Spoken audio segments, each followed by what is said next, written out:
Salve, amigas e amigos da filosofia, bem-vindos a mais uma das nossas conversações filosóficas.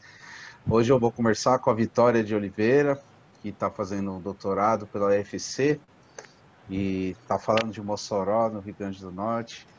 Obrigado pela sua presença aqui no canal e eu vou passar a palavra para você. Se você quiser contar dessa trajetória sua de pesquisa que você fez no mestrado e depois a gente chega no seu tema agora no doutorado. Obrigado pela sua presença aqui, Vitória. Obrigada, Caio. Eu que agradeço. Quero começar te parabenizando, né, pelo projeto que tem sido muito útil para a filosofia a nível acadêmico, mas não só, né, para o nível civil do debate da importância da filosofia. Então, quero além de te agradecer e te parabenizar pela participação. A minha trajetória na filosofia começou no Maranhão, né, eu sou licenciada pela UFMA, então tem um pouco de romantismo de como eu cheguei aqui, porque quando eu entrei no curso de filosofia, eu estava terminando o ensino médio, então cheia de certeza, cheia de coisas que eu queria conhecer na filosofia, cheia de possibilidades.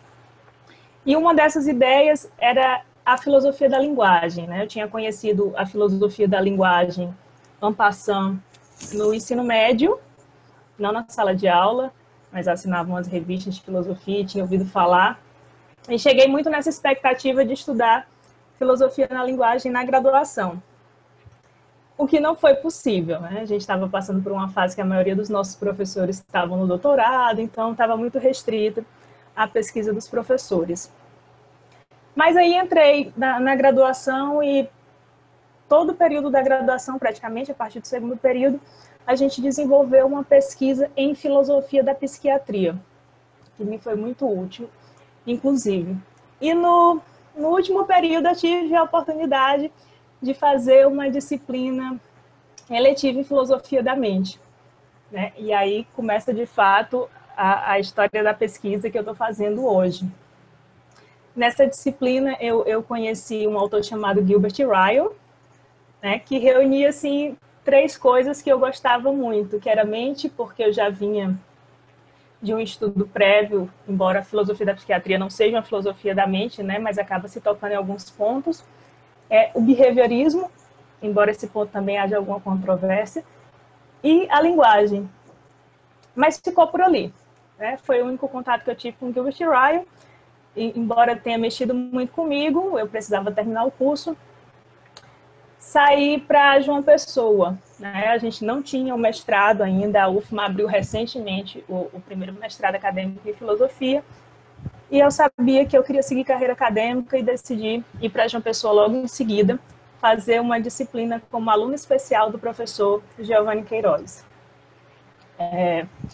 Uma disciplina em filosofia da linguagem, né? Por isso que eu digo que tem um pouco de romantismo, porque eu vinha trazendo esse desejo lá do ensino médio. Nesse momento que eu estava fazendo a disciplina em filosofia da linguagem, surgiu o seletivo na UFC. Não era minha expectativa ir para o Ceará, porque na Paraíba eu tinha onde ficar, né? Tinha algum suporte, no Ceará era tudo muito novo, mas eu fui fazer o seletivo. E como eu fui fazer esse seletivo sem tanta expectativa, eu disse, olha, talvez seja agora a hora de eu entrar nesse negócio aqui que eu nunca vi, mexer com filosofia da linguagem.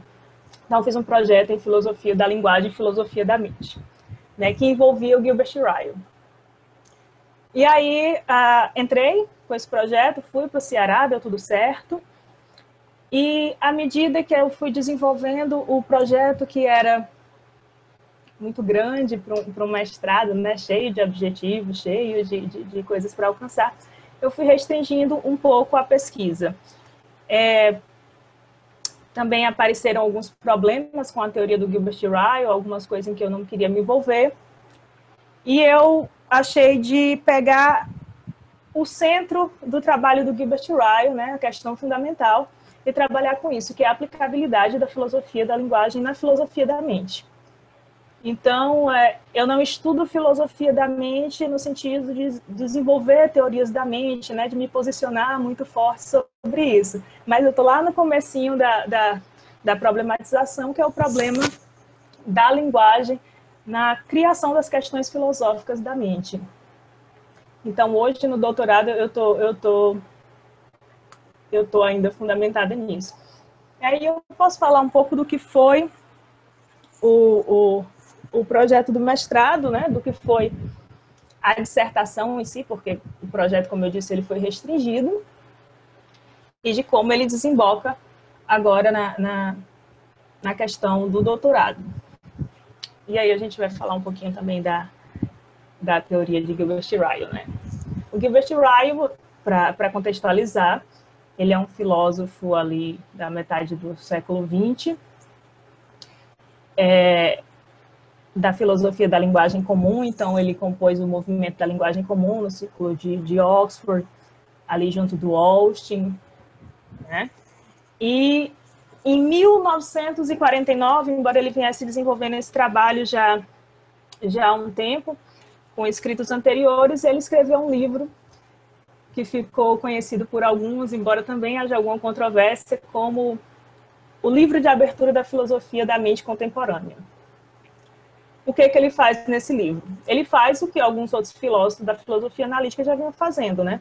Criticar o conceito de mente, ou o conceito até então de que se tinha de mente, algumas noções de mente.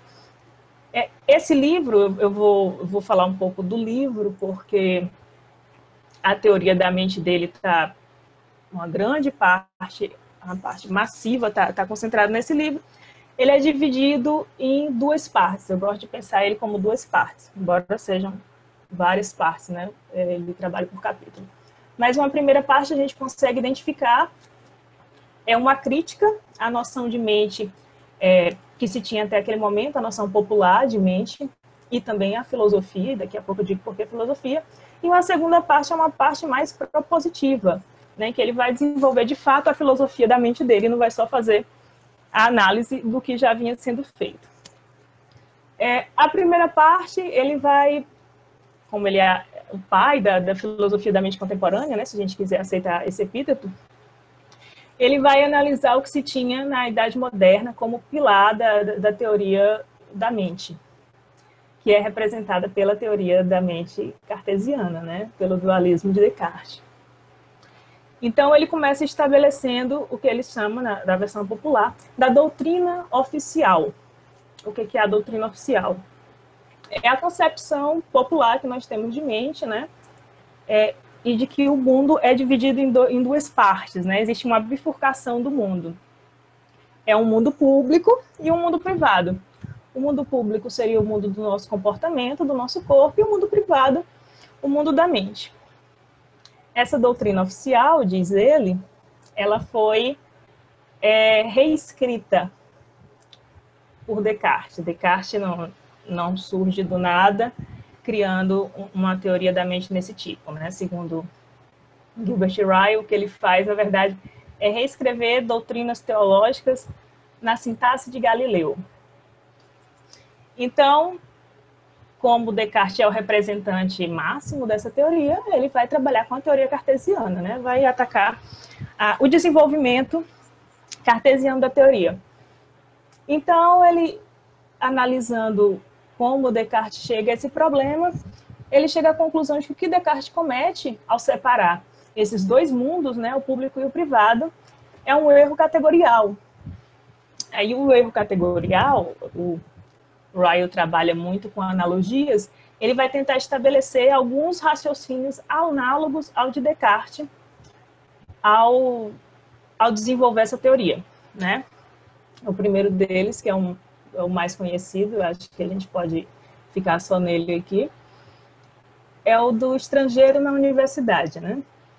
Imagine um estrangeiro, um amigo meu chega de fora, num período fora de pandemia, e eu levo para conhecer a Universidade Federal do Ceará.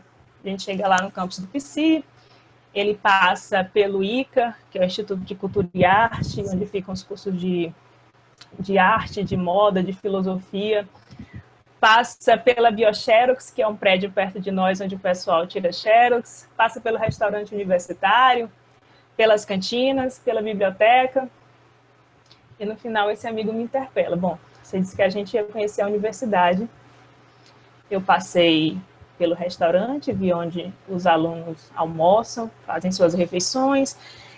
Eu vi onde os alunos tiram xerox, eu vi onde os alunos têm aula, eu vi onde os alunos descansam.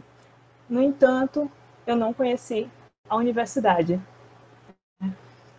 Segundo Ryle, esse é um raciocínio análogo ao de Descartes, porque o estrangeiro imaginou que a universidade fosse uma coisa à parte da reunião desses prédios, enquanto a universidade, na verdade, é uma forma de organização desses prédios e dessas atividades, né? Ela não é uma coisa separada, não é um outro prédio, não é nada disso. Então, para ele, Descartes faz o mesmo tipo de raciocínio. Quando ele conclui esse raciocínio, ele cria um erro categorial. Um erro categorial é justamente a gente atribuir coisas a categorias das quais elas não pertencem, da mesma forma que fez o estrangeiro. Como que isso é um problema, né? Como é que ele vai provar que Descartes cometeu um erro categorial? A leitura do Ryle sobre essa teoria das categorias, ela é muito linguística, né? Se a gente pegar a teoria das categorias de Aristóteles, algumas pessoas a definem como metafísica, eu acho que os engano, aqui no Brasil é uma dessas pessoas que defendem, e outras como a teoria da linguagem. Ryle, como filósofo da linguagem, trata ela como uma teoria da linguagem. Então, como eu posso estabelecer que houve um erro de categoria? Através da análise da linguagem. Então, ele pega as predicações que Descartes faz à mente e ao corpo, dentro dessa teoria, e vai analisar em que absurdo ele vai desembocar. E aí que ele fala do dogma do fantasma na máquina, né? Se nós temos, de um lado, o corpo e de outro lado, a mente, sendo que um é sujeito às leis mecânicas, às leis físicas do nosso mundo. Um ocupa espaço, né? O outro é imaterial, não é sujeito a essas leis físicas. E esses dois estão juntos, né? A gente vai lembrar lá do problema da Elizabeth de Boêmia, né? Como é que esses dois interagem? Lembrando aquela metáfora do Descartes, do corpo como um barco e a alma como um timoneiro, ele reescreve com uma caricatura deliberada, ele assume isso, né, que é um tipo de espantalho, mas só para mostrar o absurdo, que o que Descartes está fazendo é descrever o homem como um fantasma numa máquina, né, como se a gente fosse um grande centro de comando, e esse fantasma está lá dentro organizando tudo, o que é absurdo, porque algo imaterial não pode mover algo material, né? É aí que a gente volta para o problema de Elizabeth de Boêmia. E essa é a primeira parte, a parte da crítica. Como ele vai resolver esse problema da mente? Então, ele precisa dar uma alternativa, né? E essa alternativa é a proposição dele, na segunda parte, de que a mente, na verdade, o que a gente descreve como eventos mentais, eles são, na verdade, descrições de disposições. Tá? A disposição, ela é uma noção teórica, né? Às vezes a gente pensa, não, mas tem a mentíssima, o que é a disposição? Né? Onde é que a gente vai encontrar a disposição? A disposição é uma noção teórica para explicar ações, reações, modificação de comportamento, né? Para prever também. Então, o que ele diz? Olha, essas coisas que a gente chama aí como raiva, como desejo, né? Eles, na verdade, são disposições para se comportar. Como que ele vai explicar a disposição? Formulando, mais uma vez, ele vai recorrer à analogia. Ele fala do vidro e do açúcar, por exemplo. O vidro tem uma disposição de ser frágil, né? Ele é frágil. Ele tem, o que significa que ele tem a disposição de se quebrar, se jogado contra uma parede, né? Se impactado contra algum outro elemento duro, se cair no chão. Da mesma forma que o açúcar tem disposição para se dissolver, né? A gente diz que ele é solúvel. significa que ele vai chegar a se dissolver em algum momento? Não, esse açúcar pode nunca ter contato com água, né? Que seria, de fato, uma ocorrência. Mas ele tem essa disposição. Então, para ele, o mesmo tipo de explicação serve para os nossos comportamentos. Né? Nós temos disposições para nos comportar de determinadas maneiras em determinados momentos, né? Diante de determinados estímulos. Significa que é sempre da mesma maneira, diante do mesmo estímulo? Não. Essa é a teoria do Ryle. É uma teoria problemática, né? À medida que toda teoria filosófica é. Então, ela encontrou aí alguns problemas no meio do caminho, como o pessoal que defende os qualia, né, como o pessoal que já vinha atacando o behaviorismo, porque ele pega a pecha de behaviorista, né? Então, eu decidi que talvez eu não queira entrar nessa questão, né, da filosofia da mente. Então, o que eu fiz com essa teoria? Eu fui atrás do fundamento. O que é que tem aqui de fundamental? Descartes, e eu vou dizer assim Descartes, porque é quem ele está usando como representação da teoria da doutrina oficial, cria o problema mente-corpo, né?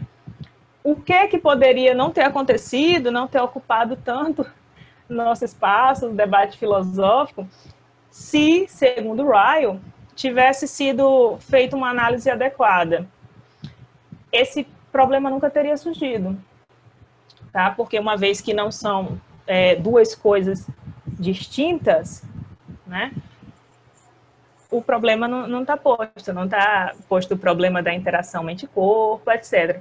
Então, para Ryle, com uma análise adequada da linguagem, a gente pode evitar ter alguns problemas filosóficos. O que é que eu fiz com isso? Eu disse, olha, eu acho que tem alguma coisa aqui que se permanece. Como é que eu posso aplicar isso na filosofia da mente hoje? E eu fui ver o que acontece com o termo mente, né? E o que acontece? Diversas teorias da mente usam o mesmo termo, a mesma expressão, como diria Ryle, com significado diferente. Se você perguntar o que é mente para um psicanalista, por exemplo, provavelmente ele não vai dar a mesma resposta que um neurocirurgião daria, embora aí a gente esteja fora do escopo da filosofia, mas se eu perguntar para um eliminativista ou para um funcionalista, eu vou ter sempre significados diferentes atribuídos ao uso desse conceito dentro das teorias, né? Então, fazendo essa reunião de problemas, eu disse, olha, o problema aqui parece ainda ser o mesmo. Nós temos uma variedade de aplicações do mesmo conceito, que se a análise fosse mais acurada, né, se a gente desse uma importância maior à linguagem usada, talvez a gente não tivesse um problema tão grande. Então, antes da gente passar para outras coisas, para outros tópicos em filosofia da mente, talvez interesse a gente a estabelecer melhor o que significa esse conceito que nós estamos usando. Encerrei mais ou menos aí o mestrado. Mas a gente vai estudando, e vai vendo que a gente vai ficando mais longe ainda de responder as questões que a gente se propõe, né? Eu abri o problema na dissertação, e aí eu disse, talvez seja hora de resolver o problema no doutorado.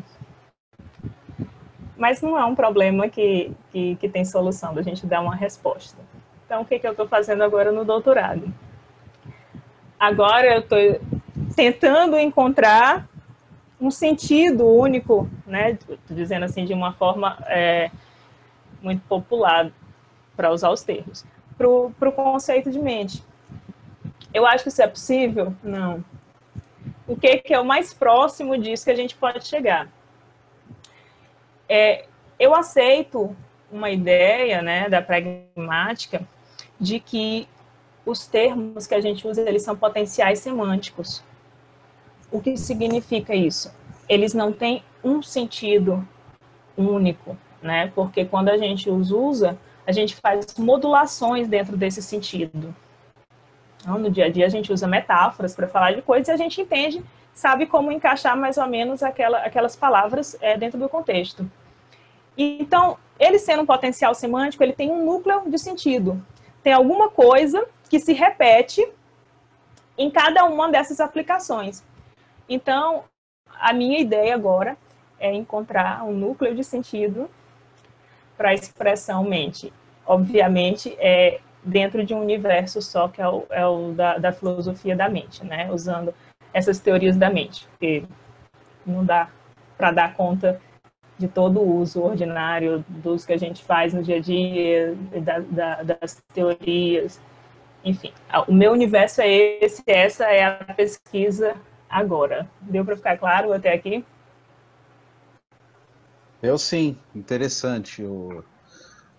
Na verdade, a passagem para o que você está fazendo agora, que eu ainda não consegui entender direito. Como que você está querendo recolocar essa questão. Acho que o problema com o Riley, o Descartes, que até foi bom você falar, porque ninguém falou no canal ainda sobre essa leitura do Descartes. Eu até estava pensando em dar um curso sobre leituras do Descartes no século XX. E como cada autor, né, faz uma leitura diferente, e Riley tem uma leitura bem diferente de outras, né, que foram feitas. Uhum. Enfim, essa questão... eu vi, inclusive, que a Lia falou, né, sim, dessas leituras alternativas. A Lia falou, ela Como que dá a passagem? Maravilhosa. Desculpa, eu te interrompi. Pode continuar. Não, acontece, vai ter um delay na internet. Você disse que não ficou claro a passagem. Como eu disse, eu quis abrir mão de alguns problemas da teoria, né? Então, vou deixar para lá esse problema de Ryle com Descartes, até porque, a essa altura do campeonato, eu estou convencida de que a leitura que o Ryle faz de Descartes, ela não é... ou ela não alcança, pelo menos, o propósito que ele quis alcançar, ela não acaba com o dualismo, pelo menos não em todas as suas formas. Não à toa nós temos hoje teorias da filosofia da mente, que são o dualismo de propriedades, por exemplo, né, que dão uma ajustada ali na teoria dualista para não recair sobre a crítica de Ryle. Então eu deixei de lado essa questão de Ryle, Descartes, Ryle, doutrina oficial, e peguei o fundamento da coisa, que é o problema da linguagem aplicado à mente, né?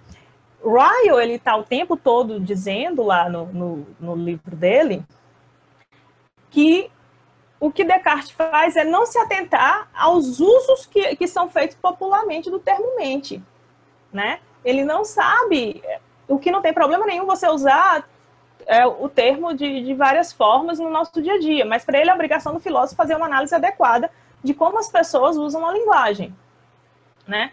Então, eu foco nisso aí.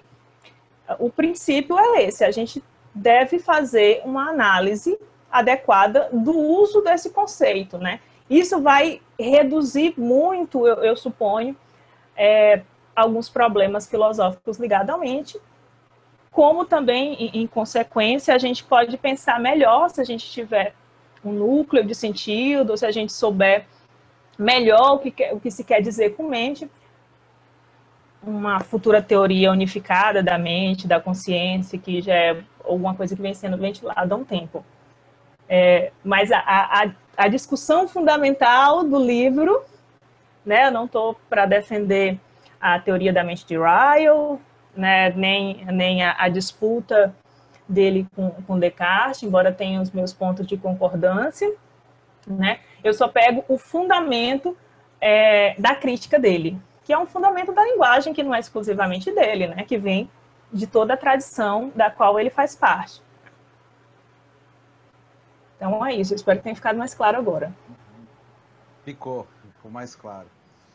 E se você quiser falar um pouco sobre como que você vê isso, esse tipo de pesquisa aqui no Brasil, que também é uma coisa que eu tenho me preocupado em fazer uma espécie de, não sei se mapeamento, mas enfim, como os temas que são pesquisados, né, nas regiões diversas do país, nos grupos de pesquisa, né, a gente sabe que tem um grupo, por exemplo, de São Paulo, em Marília, que estuda isso, no Nordeste, como que é, assim, para o pessoal saber, quem quiser se interessar por esse tema, quiser conhecer, estudar mais sobre isso? Como eu disse, eu passei a minha graduação todinha, e eu passei 5 anos na graduação, tentando estudar filosofia da linguagem, né? Tentando entrar um pouco aí na filosofia analítica, e não consegui.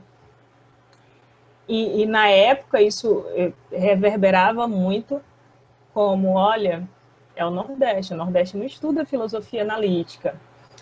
Tanto que depois que eu consegui estudar mais ou menos o que eu queria estudar e que eu tive contato maior com as outras áreas do Brasil,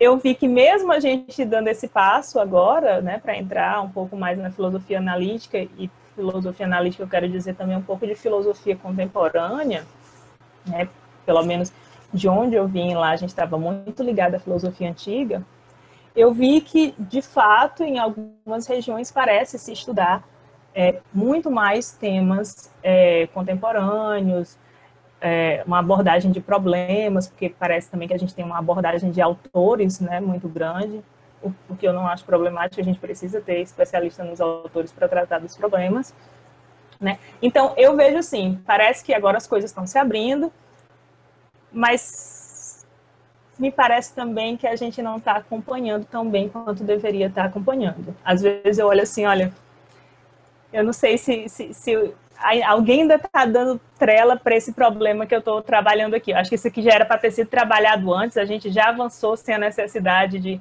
de passar por essa discussão. Então, assim, o cenário desse tipo de pesquisa que eu vejo hoje é esse. Existem pesquisas em áreas da filosofia contemporânea, como filosofia cognitiva, filosofia da ação, uma filosofia da mente muito mais de problema, mas me parece estar muito concentrado no Sul, né?